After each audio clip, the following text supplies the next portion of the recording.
Welcome to Pindar Poetry. We hope you learned something new.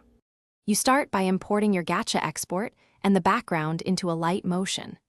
Place the character layer above the background so you can work non-destructively, and set the composition to the correct aspect ratio. Once done, trim and align the clip to the timeline start so you're focused only on the needed frames. Make sure to zoom to 100% and enable the grid or safe zones. This helps when you later refine edges and ensures your matte matches the character precisely.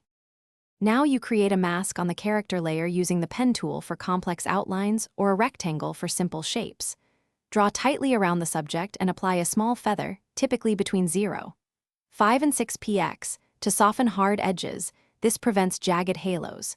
If your character moves, keyframe the mask path at important frames instead of every frame, which keeps file size down. Make sure to invert or switch mask mode to subtract when testing. This reveals how clean the removal is. Finish by polishing edges and matching lighting so the cut looks natural. Add a channel matte or chroma key if you see color spill, then use edge blur and subtle color correction to blend the subject with the new background.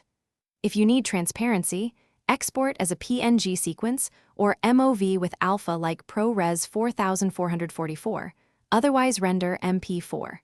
If the mask jitters, check that keyframes align and increase mask feather slightly.